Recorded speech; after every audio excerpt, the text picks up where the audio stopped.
Do not let the regular meetings take the place of frequent contact between the members of your mastermind.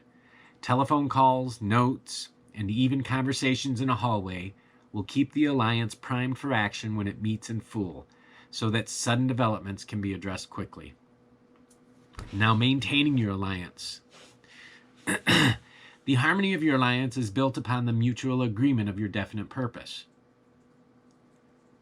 But like any construction, must be preserved with diligent work. That work will be your task as its leader. Your attention should focus on 4 areas. Here we go, breaking it down again. Confidence, understanding, fairness and justice, and courage. Told you we were going deep. Confidence.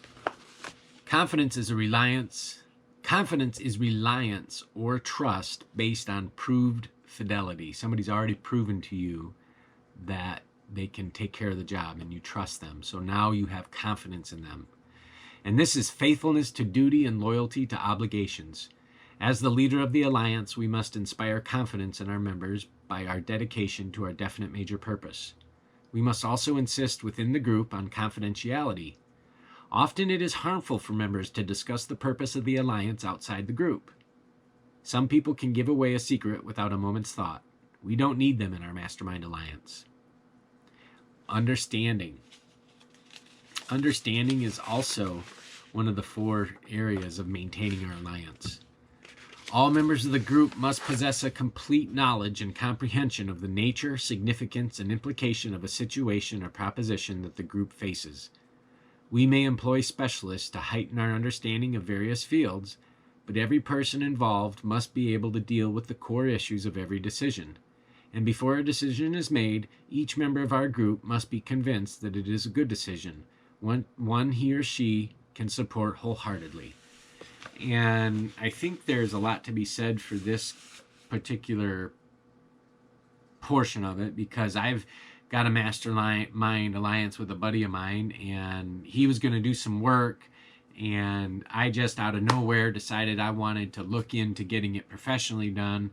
And long story short, without consulting him, I offended him. So I think it affected the long-term connection of our Mastermind Alliance. But be as it may, there's mistakes that happen.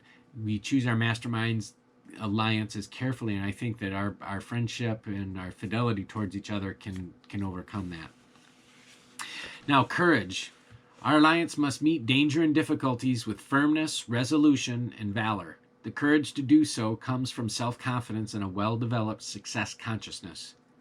The courage of 2 separate individuals is nothing compared with that of a united team, just as the power of a single battery is less than that of a group of batteries. This is another excellent example of the past power of a Mastermind Alliance that is derived from harmony. The more the minds that are linked together, the greater the power harnessed, and the more the resistance that can be overcome.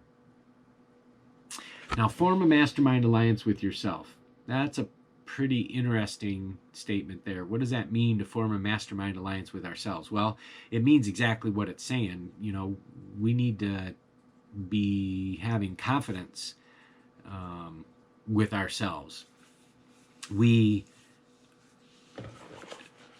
don't always have other people there and around us to rely on to be able to always get what we need. So it's important to create a Mastermind Alliance with ourselves. I know that when you create a Mastermind Alliance with yourself, you're able to judge yourself whether or not, better than you can judge other people, whether or not you're being honest with yourself. And that, I think, is key, is when you do have those mastermind meetings with yourself, that you do discuss your issues frankly, openly, and honestly, because you can't really lie to yourself, and if you do, what good would it do anyway? A woman came to see our author once and began to tell him all of her difficulties. Her sight was almost gone. She had given up on doctors that she said were quacks. She had lost most of her money investing in movies. Her husband was a philanderer, and her mother had died after a long and awful illness, and her relatives were a plague. Her bitter catalogue of woes went on, and if I hadn't felt sorry for her, I wouldn't have listened to them. She was so full of self-pity. Apparently not one good or constructive thing had passed her way in the last 20 years. "Mr. Hill," she asked me, "why do all these things happen to me?" I did not want to be harsh with her, but somehow I had to get her to face the facts. I said, "Frankly, with your negative attitude, it's a wonder that you are able to do anything at all. I'm not a bit surprised your family bothers you, or that your husband runs around. I'm amazed he hasn't left home." "What can I do to stop him?" she said. "You can't do anything for him now," he told her. "But you can do something for yourself.